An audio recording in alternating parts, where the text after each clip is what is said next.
They handed my sister a seven-figure check while sliding me a single penny across the mahogany table, and my father said, "That's all you're worth until you prove otherwise." I was 29 the day grandmother's will was read in the old cedar lodge overlooking Black Pine Lake.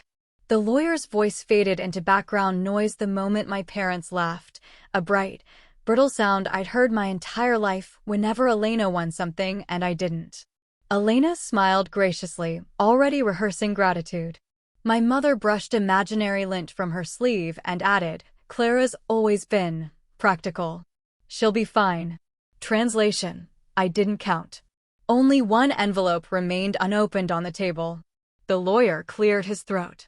"This is for Clara alone, to be read in private." My mother's smile froze, just for a heartbeat. That flicker was the first crack I'd ever seen in her armor. I grew up as the spare child in a house that worshipped trophies. Elena's walls glittered with gold plaques, violin, fencing, Latin awards.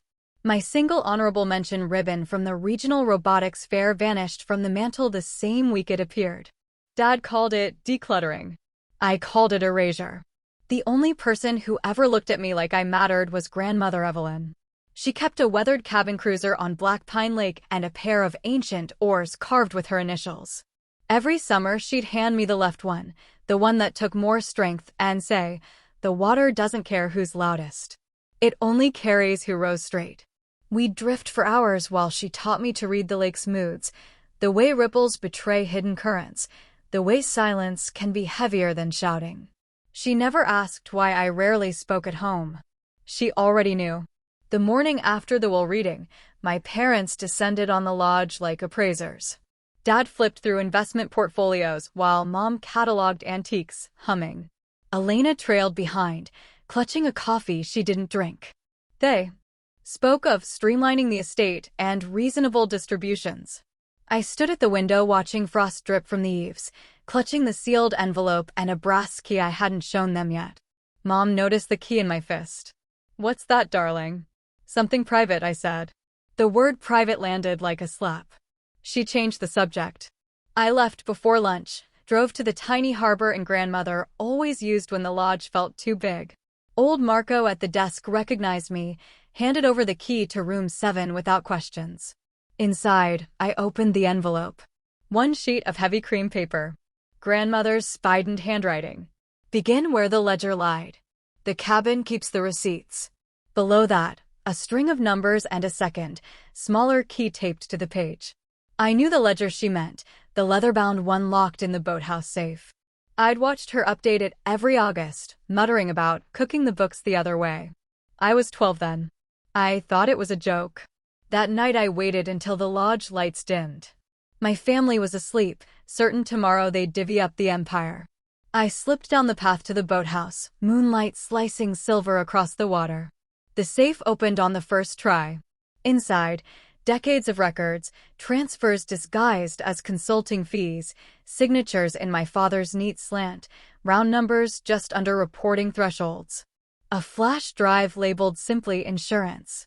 I spent 6 hours cross-referencing, building a timeline that turned my stomach cold. They hadn't just advised grandmother badly. They'd siphoned. Slowly. Legally. Until she quietly rewrote everything. At dawn I drove back to the lodge. My parents were already in tailored morning clothes, ready for the victory lap. Elena twisted a diamond ring she hadn't owned yesterday. The doorbell rang. Mr. Lang, grandmother's attorney and oldest friend, stepped inside carrying a slim briefcase and a tablet. He greeted only me. "Shall we finish this?" he asked. Dad laughed. Nervously. "Finish what?" The will was clear. Lang tapped the tablet.